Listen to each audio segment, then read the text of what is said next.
Know that his soul is here. He wants to talk about what you all did to remember him after he died. Do you know if his family let off like lanterns into the air? Yes, they did. Yeah, balloons and lanterns. He shows me because he kept saying to me, I got them in heaven, I got them in heaven. And he just showed me these beautiful, like balloons and beautiful lanterns going up into the sky. And he said to me, I can't believe that they did this in memory of me.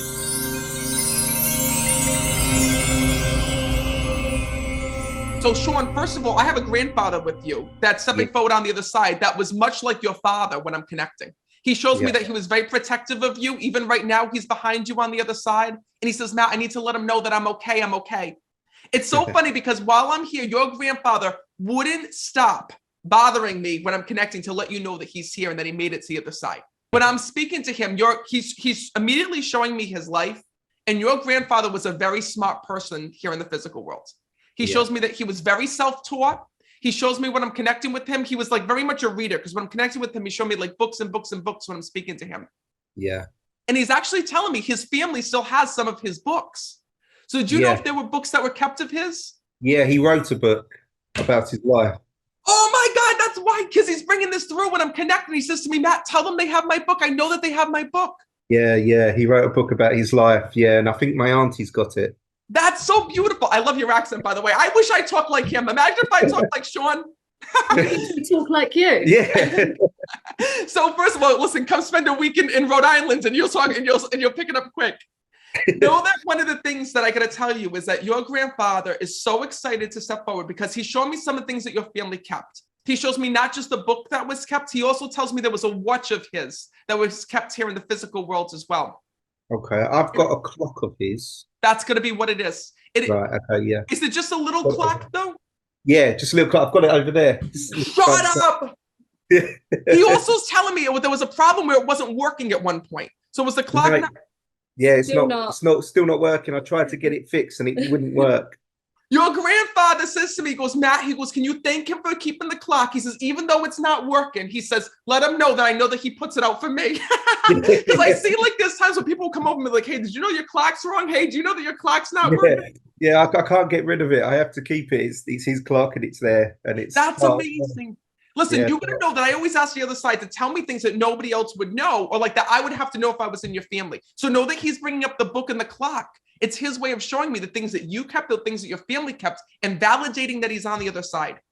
Because your grandfather tells me that you were his pride and joy here in this world. You gave him a reason to live back when you were younger.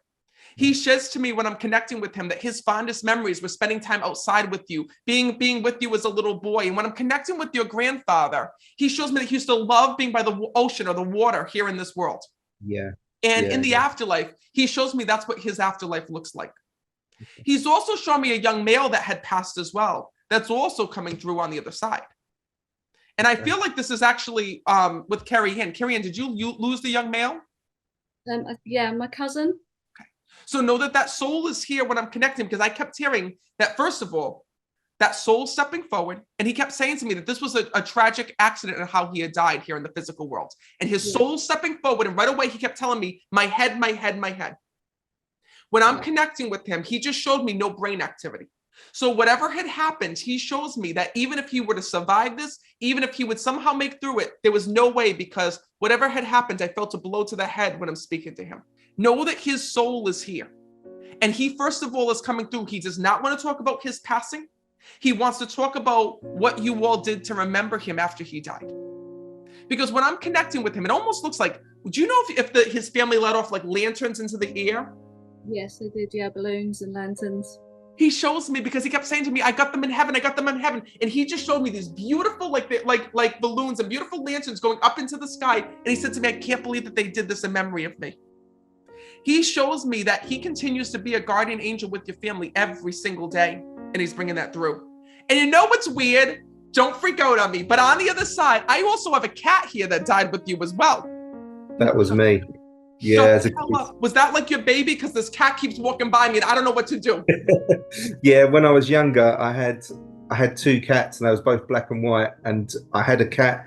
I lived with my granddad, and when we moved with my granddad, we took the cat with him.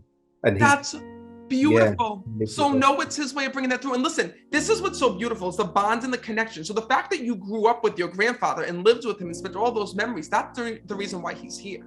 Your grandfather shows me that he's part of your life and your journey every single day. And he says to me, Matt, he says, the one thing is that I love seeing what I taught him. So one of the things is that your grandfather was very smart, but he also shows me that he used to connect with nature as well. And what I mean by that is he shows me planting when I'm speaking to him. Yeah. So did he used to have plants? Yeah, he loved his garden. He had multiple sheds, sort of 4 or 5 sheds. There was a work shed and a tool shed and a potting shed and a greenhouse. And well, listen, it's a good thing he didn't live in America, because one of those sheds probably would have been a marijuana shed. Yeah. Listen, know that one of the things is that I kid with you. He says to me when I'm connecting with him he says, Matt, he says he remembers some of the things that I did. And he tells me you were wanting to plant as well. So did you just recently start gardening or start planting? Yeah, recently. Yeah, we own a childcare setting. So we're just starting to plant vegetables and things like that in the setting for the children. Oh my God. You know what's weird? When I hear him talking, his grandfather has the same accent. So when I'm listening to you, I'm listening to your grandfather, and it's like tripping me out right now. Because your grandfather's saying certain words to me, because I'll hear little whispers, and he's got the same accent that you do, letting you know that on the other side, he is fine. He is okay. And more importantly, it's his way of letting you know that he is with you in spirit. I also have to tell you James as well. I keep hearing James. That's my brother. Okay. So know that it's also his way of acknowledging that he's watching over your brother, because he says to me, don't leave out James, don't leave out James. And more importantly, he's watching over the whole family. So everything that goes on within your life is your grandfather's way of showing you that he is there and he is with you. And also he's sorry for what you had to see when he passed away here in the physical world. I know that you did not get to be there with your grandfather the way that you wanted to. Yeah. But your grandfather says to me, Matt, you tell him that I was just proud of the life that he was building. And I was just proud to see him in his life. He says here in this world. He says, so know that on the other side, he is with you every day. And anything that you go through, anything that you touch, your grandfather wants to let you know that he's enjoying life with you. Wow. I'm going to leave you with that. I really hope this helped you. Yeah, no, it has. Thank you, Matt.